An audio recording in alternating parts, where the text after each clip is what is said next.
नमस्कार, चार बड़ी खबरों में आपका स्वागत है। मैं हूं आपके साथ तरुणा। आज की पहली खबर में हम बात करेंगे मथुरा में सीएम योगी ने अपने विरोधियों पर फिर एक बड़ा बयान दिया है, जहां सीएम योगी ने कहा, दुनिया मेरे बारे में कुछ भी सोचे, मैंने भगवा पहना है। दूसरी बड़ी खबर, महाराष्ट्र में भी विपक्ष सरकार पर हमलावर नजर आ रहा है। महाराष्ट्र के महायुति सरकार ने एकनाथ शिंदे के समय लागू की गई कई योजनाओं को बंद करने का फैसला लिया है। तीसरी बड़ी खबर भी, विपक्ष से महाराष्ट्र ने महायुति सरकार के एकनाथ शिंदे समय लागू करने की कई योजनाओं को बंद किया है। वहीं चौथी खबर, छत्तीसगढ़ विधानसभा में भारतमाला परियोजना में भ्रष्टाचार को लेकर बुधवार को जमकर हंगामा हुआ। नेता प्रतिपक्ष डॉक्टर चरणदास महंत ने मामले की सीबीआई जांच की मांग की है। तो आइए शुरू करते हैं चार बड़ी खबरें।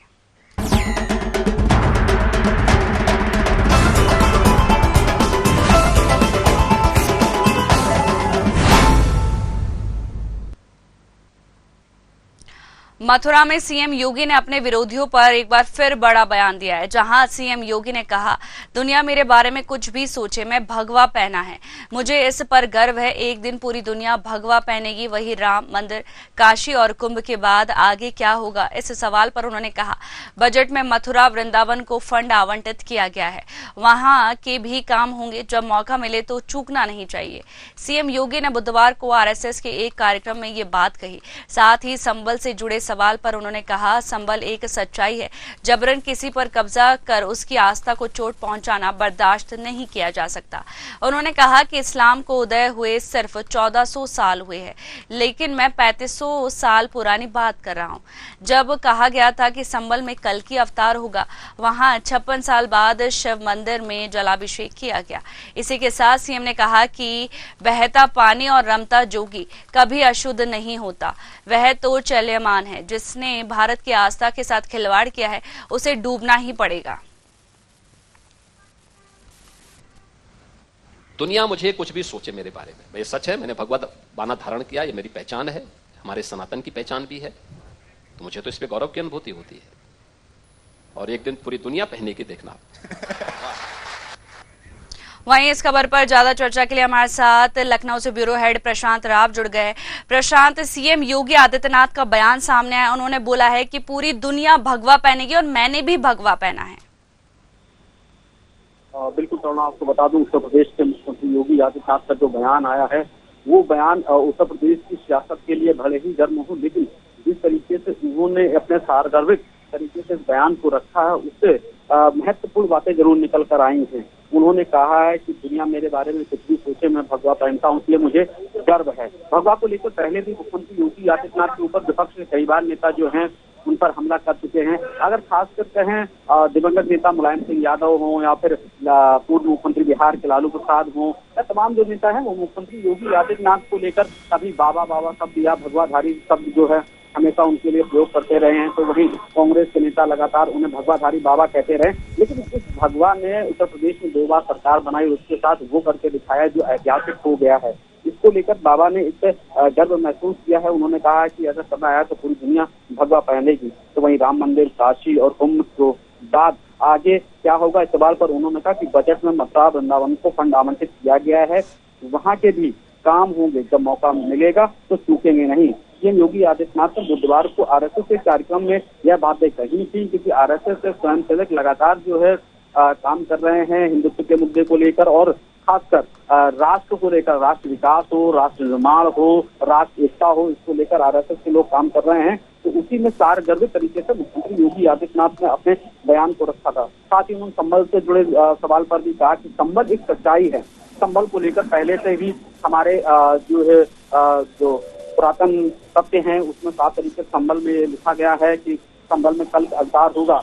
ऐसे में संबल की जो सच्चाई है वो किसी से छुप नहीं सकती है। जबरन किसी पर कब्जा कर उसकी आस्था को चोट पहुंचाना बर्दाश्त नहीं किया जाएगा।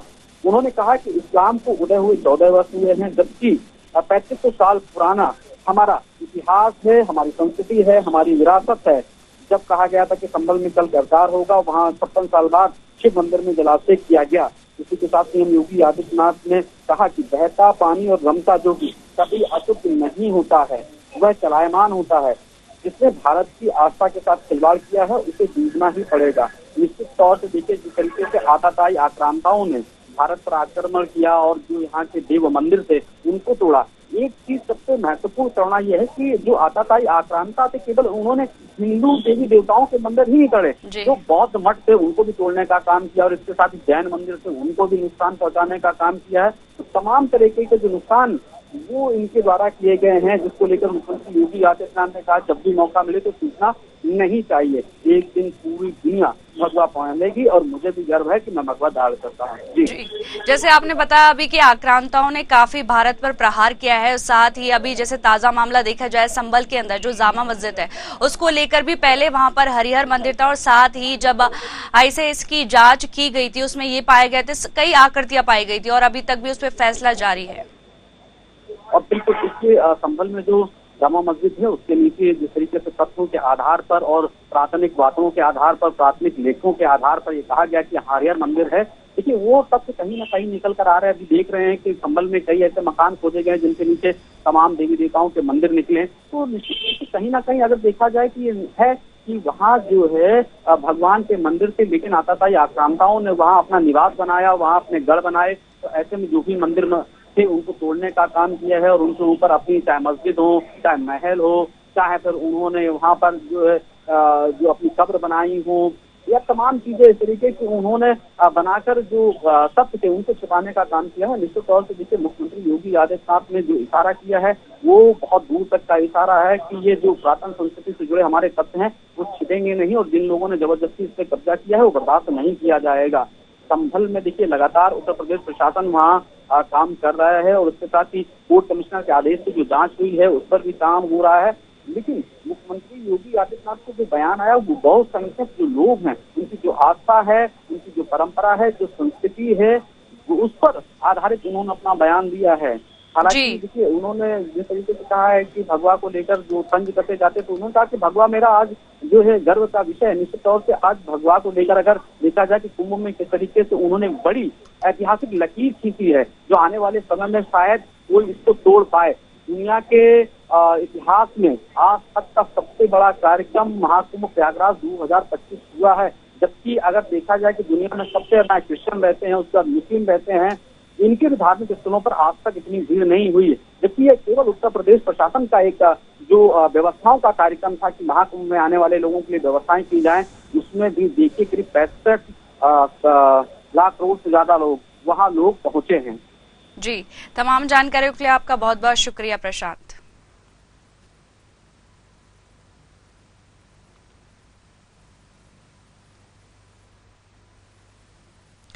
महाराष्ट्र में भी विपक्ष सरकार पर हमलावर नजर आ रहा है। महाराष्ट्र के महायुति सरकार ने एकनाथ शिंदे के समय लागू की गई कई योजनाओं को बंद करने का फैसला लिया है।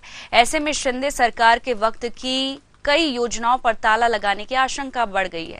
एकनाथ शिंदे सरकार के समय की कई योजनाओं पर काले बादल मंडरा रहे हैं। इस फैसले की वजह दरअसल सरकारी खजाने पर पड़ने वाले भार को बताया जा रहा है। महायुति के इस फैसले से राज्य का सियासी पारा गर्म हो गया है।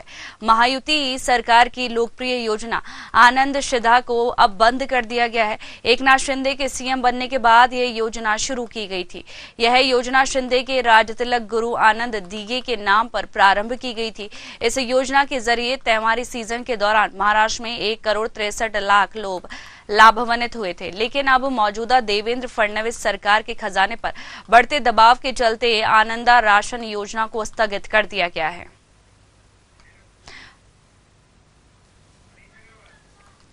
वहीं इस पर ज्यादा चर्चा के लिए हमारे साथ राजनीतिक विश्लेषक मनीष अग्रवाल जी जुड़ गए। मनीष जी, आपका बहुत बहुत स्वागत है न्यूज आवर पर। महाराष्ट्र में विपक्ष पर निशाना साधा है, साथ ही एकनाथ शिंदे ने जो सारी योजनाएं स्टार्ट की थी उसको बंद करने की कवायद तेज हो गई है। इसको लेकर क्या कहेंगे? महाराष्ट्र सरकार या प्रदेश की किसी भी सरकारों को, अन्य सरकारों को भी ये ध्यान रखना होगा कि जो फीलिंग्स की वो घोषणा करते हैं उसकी एक सीमा होती है, वरना राज्य का वित्तीय ढांचा जो है वो गिरने लगता है या बदलने लगता है। मुझे लगता है महाराष्ट्र की सरकार ने अभी कुछ ही दिन में बने हुए सही समय में ऐसी स्थितियों को काबू में करने के लिए ऐसे कुछ प्रयास किए हैं। हमें ये देखना होगा कि देखिए राशन की एक योजना, मुफ्त योजना सरकार की पहले से चल रही है। भारत सरकार 80 करोड़ लोगों को मुफ्त राशन उपलब्ध करा रही है कोरोना के समय से। तो राज्य सरकारें जो कि डबल इंजन की सरकार अपनी जाती है, भाजपा की केंद्र में और प्रदेश में, उनको ये ध्यान रखना होगा कि ऐसी योजनाएं ना हो जो केंद्र की योजनाओं से क्लैश करे। केंद्र और प्रदेश को समन्वय बना के चलना होगा, क्योंकि वित्तीय राजकोषीय घाटा जब प्रदेश का पड़ेगा तो वो केंद्र से भी एक वर्णन आएगा और अन्य लाभकारी स्कीम जो वाकई में जरूरी है उनको देने में जनता को समस्याएं हैं। जी, तो कहीं ना कहीं ये कहा जा सकता है कि सरकार पर वित्तीय दबाव पड़ रहा है, इसी वजह से जो योजनाएं हैं वो बंद की जा रही है।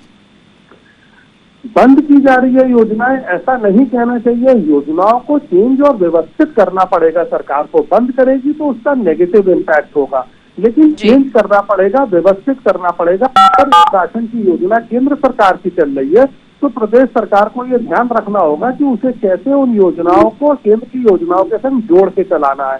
जैसे आप देखिए आयुष्मान भारत की योजना है, दिल्ली सरकार उसको अलग ढंग से चला रही थी, दिल्ली सरकार को चुनाव में उसका खामियाजा भुगतना पड़ा। लेकिन साथ में हमें ये भी देखना होगा कि आज हरियाणा के नगर निगम के चुनाव आ रहे हैं, जिसमें से 10 में से 9 मेयर बीजेपी के आए।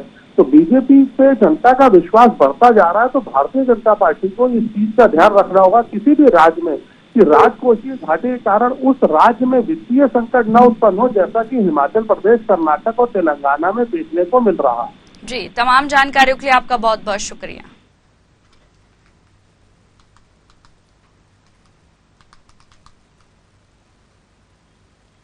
वित्त मंत्री जगदीश देवड़ा वित्तीय वर्ष 2025-26 के लिए 4,21,032 करोड़ रुपए का बजट पेश किया। इसमें कोई भी नया टैक्स नहीं लगाया गया। चुनाव में गेम चेंजर साबित हुई लाडली बहना योजना की राशि बजट में बढ़ाए जाने की उम्मीद थी, लेकिन ऐसा नहीं किया गया। हालांकि उनको पेंशन योजना से जोड़ने का ऐलान जरूर हुआ है। वित्त मंत्री ने 1 घंटे 32 मिनट के भाषण में सबसे बड़ी घोषणा युवाओं को लेकर की। उन्होंने कहा कि प्रदेश में 29 नए औद्योगिक क्षेत्र विकसित किए जा रहे हैं। इनमें 3 लाख से अधिक रोजगार मिलेंगे। बजट में 11 नए आयुर्वेदिक कॉलेज और 22 नए ITI खोले जाने की घोषणा भी की गई। उज्जैन CS के लिए 2000 करोड़ रुपए का प्रावधान भी किया गया है। जीरो वेस्ट बेस्ड प्रक्रिया से तय की गई बजट। देवड़ा ने बजट भाषण की शुरुआत कविता से की। उन्होंने कहा, यही जुनून, यही एक ख्वाब मेरा है, वहां चिराग जला दूं जहां अंधेरा है। जनता व जनप्रतिनिधियों की बेशुमार फरमाइशें हैं, कर सके हम पूरी, यह हमारी कोशिश है। उन्होंने बताया, हमने 2025-26 का बजट जीरो वेस्ट बेस्ड प्रक्रिया से तय किया है। सरकार का लक्ष्य है कि विकसित मध्य प्रदेश। इसका अर्थ है जनता का जीवन खुशहाल हो, महिलाओं को आत्मगौरव मिले। केंद्रीय कृषि मंत्री शिवराज सिंह चौहान भी बजट भाषण सुनने के लिए विधानसभा में मौजूद रहे। वहीं इस खबर पर ज्यादा चर्चा के लिए हमारे साथ भोपाल से संवाददाता कृष्णा शर्मा जुड़ गए हैं। कृष्णा, आज का जो बजट सत्र है वो भी काफी हंगामेदार रहा है और इस बजट सत्र में ये भी देखा गया है कि जो विपक्ष है वो सर पर टोकरी लेके पहुंचे थे, साथ ही जंजीरें भी उन्होंने बांध रखी थी। इसका क्या वजह है, ऐसा क्यों हो रहा था?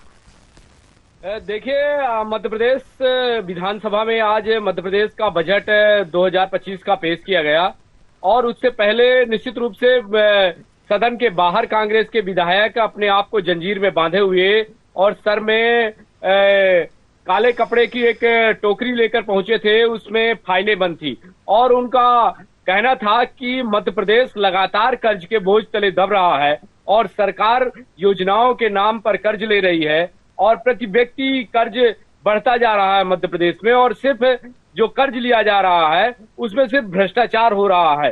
जो योजनाएं हैं वो पूरी नहीं हो रही हैं और जो बजट बताया जा रहा है वो पिछले साल का बजट भी पूरी तरह से खर्च नहीं हुआ है और इस साल फिर नया लॉलीपॉप सरकार दे रही। तो निश्चित रूप से ये लोगों के साथ धोखा हो रहा है, इसलिए कांग्रेस के विधायक जंजीर में बांधे हुए और ये भ्रष्टाचार की जो काली पोटरी है वो लेके आए हैं और कर्ज की ये जो गठान है वो बांध के हुए हैं, क्योंकि लगातार मध्य प्रदेश सरकार बजट आवंटित तो करती है, बजट तो बताती है, लेकिन उसकी पूरी धनराशि खर्च नहीं हो पाती है। जी, लाडली बहना योजना की बताया जा रहा था कि जो राशि है वो बढ़ाई जाएगी, पर वो बढ़ाई नहीं जा रही है, उसको पेंशन से जोड़ा जा रहा है।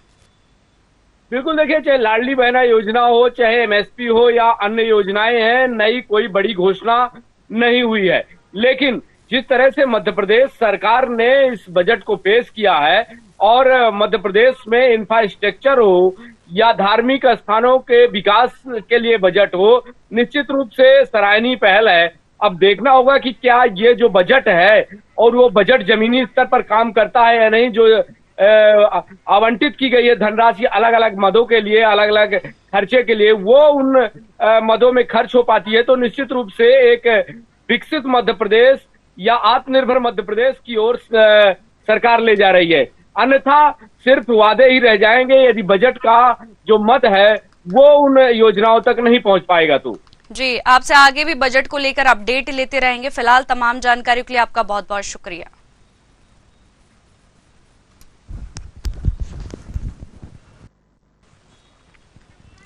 छत्तीसगढ़ विधानसभा में भारतमाला परियोजना में भ्रष्टाचार को लेकर बुधवार को जमकर हंगामा हुआ।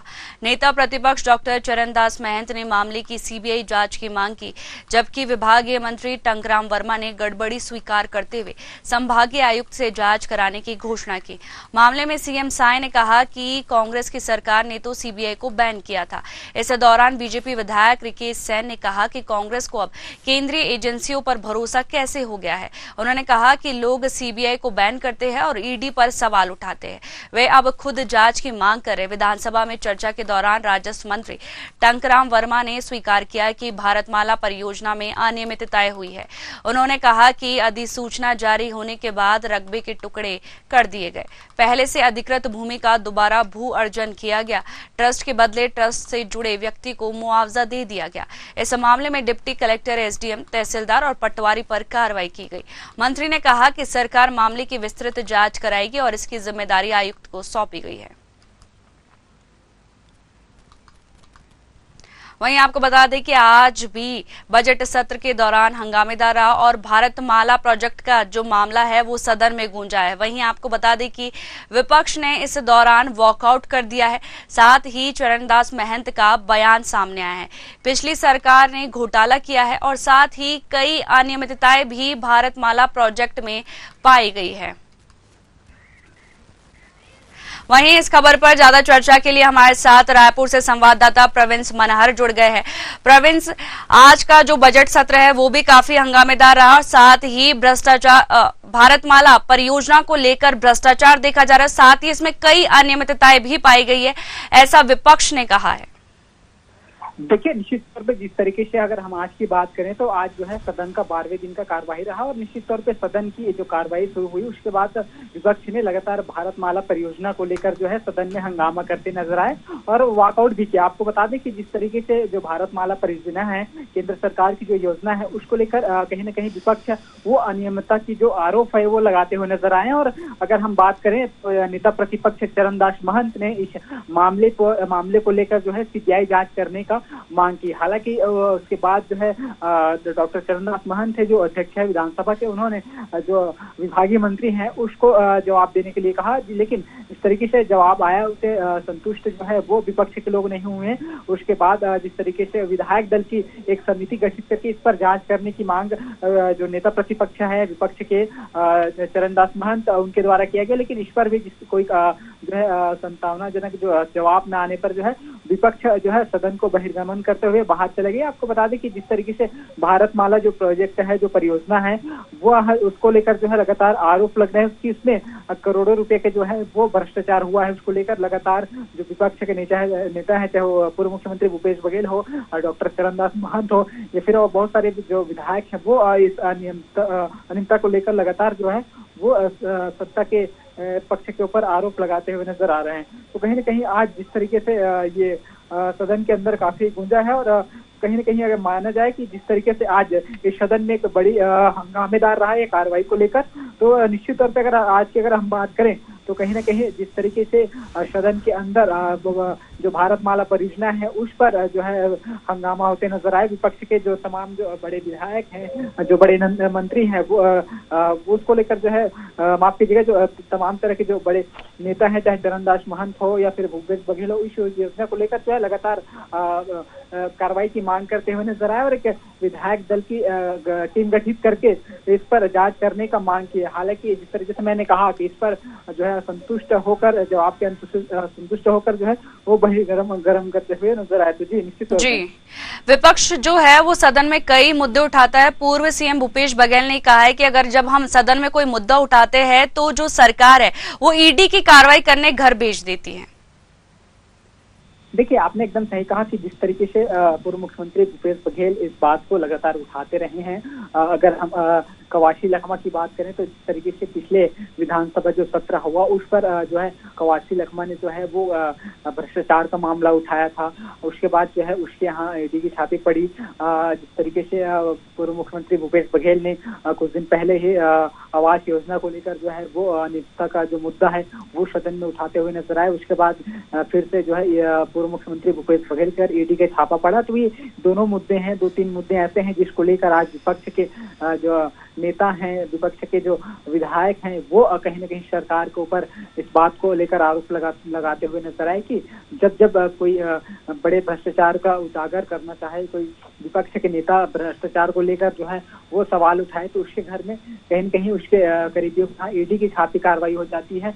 तो ये एक बड़ा जो है पूर्व मुख्यमंत्री भूपेश बघेल का बयान आया था जिस पर वो कहते हुए नजर आए थे ये संयोग है या फिर जानबूझकर ऐसा किया जा रहा है कि जब विधानसभा सत्र होते हैं और सत्र के दिन सदन में भ्रष्टाचार का जो मुद्दा है, चाहे वो आवास योजना पर हो, चाहे पुल पुलिया पर हो, चाहे सड़क पर हो, ऐसे जो तमाम मुद्दे हैं उसके आवाज जो पक्ष उठाने की कोशिश करती है तो उसके यहाँ परिवर्तन निर्देशालय यानी कि ईडी की छापा पड़ना शुरू हो जाता है। तो ये मुद्दा कहीं ना कहीं आज सदन में भी घूमते रहा कि जब कहीं ना कहीं विपक्ष जो है वो जनता से जुड़े हुए सवालों को लेकर जो है मुद्दा को उठाते हैं तो सरकार जो है उसके घर ईडी जैसे कार्रवाई करने के लिए भेज दी जाती है। जी, जब भारत परियोजना का जो मामला है सदन में उठ रहा था उसी दौरान सीएम विष्णुदेव साय ने विपक्ष पर निशाना साधा था और कहा था कि कांग्रेस ने ही सीबीआई की जो जांच है उस पर बैन लगाया है। देखिए, निश्चित तौर पे तरुणा की कहूँ कि इस मामले को लेकर जो है विपक्ष यानी कि कांग्रेस ने जो भारतमाला परियोजना है उस पर सीबीआई जांच कराने की मांग कही। उस पर जो है मुख्यमंत्री विष्णुदेव साय कहते हुए नजर आए कि आपकी सरकार रही तब आप छत्तीसगढ़ में जो है सीबीआई को बैन कर दिया है, लेकिन आपको जो है और अगर मैं बात करूँ सत्ता पक्ष के तो तमाम जो ऐसे विधायक है सत्ता पक्ष के हैं वो कहीं ना कहीं विपक्ष को घेरते हुए नजर आए। चाहे पूर्व मुख्यमंत्री भूपेश बघेल की बात करूँ या फिर चरण दास महंत की बात करूँ या फिर तमाम जो कांग्रेस के जो नेता हैं, तमाम जो कांग्रेस के विधायक हैं, उसको लेकर जो है तंज कसते हुए कहा कि आप लोग जो है वो जो केंद्रीय एजेंसी है उस पर भरोसा नहीं करते हैं तो फिर आप जिस तरीके से सीबीआई जांच की मांग कैसे कर रही है, तमाम चीजों को लेकर जो है मुख्यमंत्री के साथ जो सत्ता पक्ष के विधायक है वो विपक्ष को लेकर जो है तंज कसते हुए नजर आए। जी, विपक्ष ने भी सरकार पर निशाना साधा है और कहा है कि जब जो भी मुद्दे उठाए जाते हैं सदन के अंदर उसका जो सरकार है वो ना ही जवाब देती है बल्कि मुद्दों से भटकाने की कोशिश की जाती है। तमाम जानकारी के लिए आपका बहुत बहुत शुक्रिया। फिलहाल 4 बड़ी खबरों में इतना ही। बने रहिए न्यूज़ आवर के साथ। नमस्कार।